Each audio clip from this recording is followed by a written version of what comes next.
Alright everyone, we start off today talking about the Letsgobrandon meme because I think it goes a lot further than the actual origin, and I wanted to explain that. Of course, the origin, too long didn't read version, is that people were saying fuck Joe Biden. They were chanting it at a sports event, specifically a NASCAR match, and the commentator, the person doing the announcer for the race, was pretending that they were actually saying "Let's go, Brandon," and trying to get people, I guess, in the viewing audience at home not to understand that half of the fucking crowd was shouting out against Joe Biden. By the way, apparently, there were some people saying, well, actually, this could be incitement. It could be illegal doing this in the legacy media, and I'm thinking to myself, that's utter horse shit and would never stand up in a court. So no, it is not illegal for you to chant fuck Joe Biden. The fact that he's the president, there's no Alien and Sedition Act. In other words, this is settled science, so don't worry about it. But it's actually an ultimatum that goes far further, I think, than Joe Biden. The surface of the iceberg, the tip of the iceberg is just anger at Joe Biden. Underneath that, there's something else, and I'm going to try to explain what I think is happening, and it's not great for the Democratic Party now. First and foremost, if you're watching this video on YouTube, keep in mind there will be a pinned comment down below and links in the description of the video cross-platform with links to 4 other video hosting sites that I use. Keep in mind I make at least 2 exclusive videos a day that don't end up on YouTube. I'm thinking about bumping that, by the way, up to 3. I'm thinking about making a 5th video every day and putting it on New Tech just to make even more one-off content, because on those sites, you're still rewarded for being a workhorse. They want content to be made, which is the whole point, as opposed to, hey, water your stuff down, use all of our neat TikTok-era style editing, and be vacuous and PG-13 or Y7, and make sure that you don't talk about the wrong things. That's basically what YouTube is devolving into, that and a watered-down streaming service. So, anyway, I think this is a referendum on the Democratic Party more.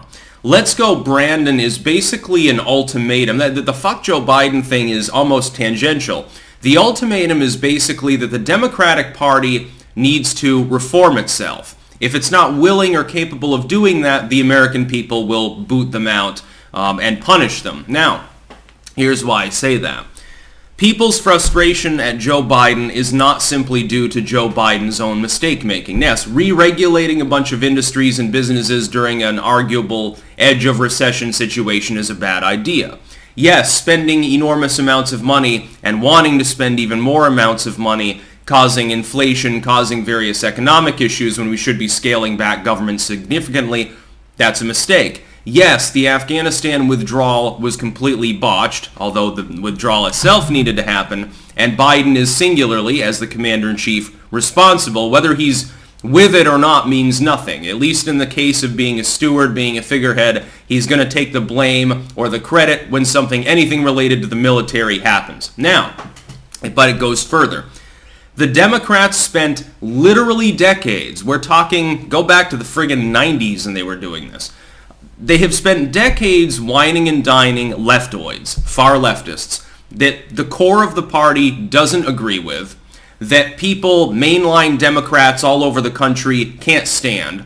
And what happened is that the Justice Dems, the Jank types, a few of the leftoid influencers and moneyed interests, groups that are that somehow, despite being a bunch of hippies, they have rather large amounts of money. They have done something that prior never happened. They've gotten a significant chunk of House Democratic leadership under their thumb. You basically quasi-corporate interest control all of these people. AOC, Ilhan Omar, Rashida Tlaib, etc., etc. These are astroturfed individuals. Most of them don't believe their own shit. Those that do, possibly like AOC, are desperately dumb. They're absolutely fucking stupid. Yes, AOC genuinely is an ignorant individual. That's not an act. Ilhan Omar, I think she's much more intelligent. She's just evil, which explains the embezzlement of millions of dollars to her husband's consulting firm when she was running. Nobody wants to talk about this anymore. They'd rather talk about adultery. I'm more concerned about taxpayer money being frittered away. Anyway, keeping that in mind, you now have a significant proportion of House Dems that don't really get along with the rest of the party. Instead of forcing them back out, and they've done half-ass things like Pelosi will berate AOC once in a while. Elon Omar will have Joe Manchin saying something about it. Joe Manchin calls AOC like girl or something. Other than that, though, the Democratic leadership still sees them as valuable, but they want to keep them sort of in the back. But they're the ones promulgating them within the party. So when you have more than enough House Dems, because it's a very close House right now, not willing to vote on Biden's key infrastructure bill, this is his signature legislation, and it's stalled right now and has been for more than 6 months. That's because the Democrats have allowed the far left to metastasize within their party to the point where they took a broad umbrella party and then they tried to grab another umbrella. These things don't work well together. You're going to be jostling those umbrellas around, and you're going to end up in the drip line between them both. That's basically a metaphor for what's happening to the Democrats. Letsgobrandon is aimed at Biden.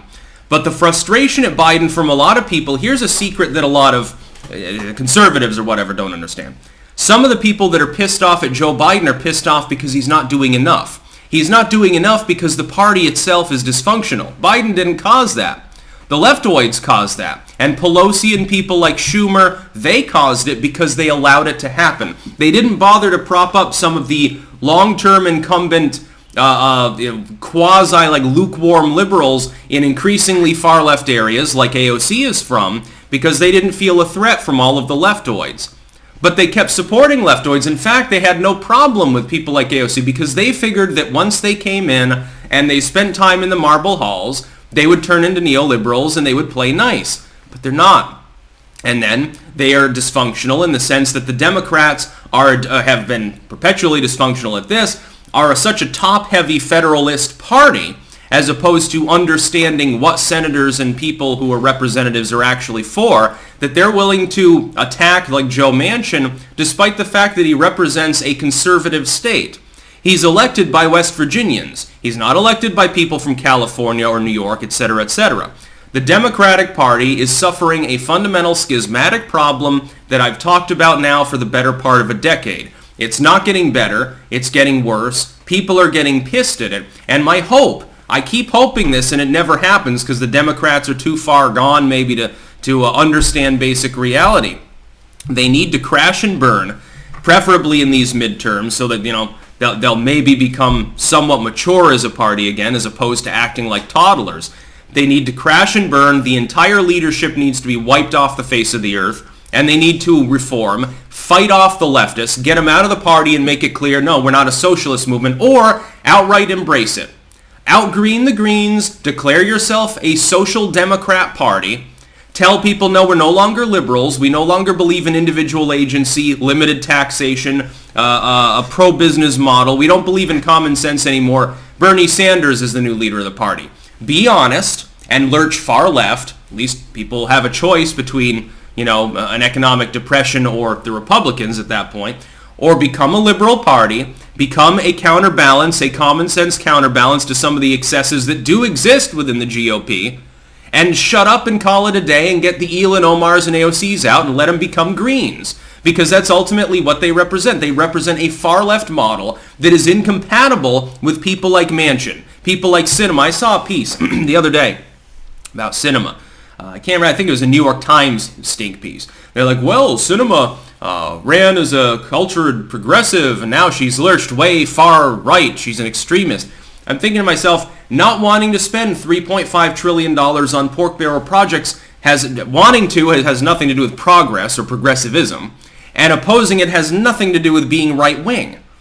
If you ask people if they want more inflation and taxes, the overwhelming majority of Democrats as well will say no. When you list the individual things in there and you make them sound happy, like you're going to have free pre-K, we're going to give you more tax credits for children, we're going to do all these wonderful things. Sounds really great on the surface, till you tell people how much it costs. I love it when Bernie Sanders and all these other morons trot out polls. Whoa, 80% of Americans agree that we should have a continuation of the child tax credit. 75% of Americans agree we should have universal free community college. That's because you don't put the price tag on those polls. Common mistake. It's sampling bias. It's a lie by omission, really. You want to give me free stuff? Of course I support it. Oh, you mean that I'm actually going to pay huge amounts of income in the form of inflation and higher costs of living? Maybe I'm not in favor of it anymore. Unless I've got nothing anyway. If you're in the very bottom level of society, if you're one of the lowest 20%, you should love the infrastructure bill. It's a pork barrel power grab. Inflation won't affect you. You're already poor. If you're part of any producing class that pays taxes, middle class, upper middle class, working wealthy, no, not a single one of you should support it. And that's his signature legislation. Let's Go Brandon is not just about Joe Biden. They're going to try to put it off on Biden. Right now, he's lost so much support that the Democrats have taken a step back, and he's getting pummeled, and they're like fiddling nervously, wondering how low his polling will go and whether they can throw him under the bus and get rid of him. That's what they're doing right now. Don't let them escape it, though. Why is Joe Biden so disliked? It's because of policies that are imposed in part because of a broad Democratic platform dragged to the far left that at the same time, because of that far left, can't actually pass any meaningful legislation. It's impossible because you don't have the votes. And why, by the way, didn't they take the Senate? Why, by the way, did they lose so much support in the House? It's because they're dysfunctional and they don't know what the hell they're doing. So it's not just Let's Go Brandon, it's fuck the Democrats as well. That's about all. Peace out.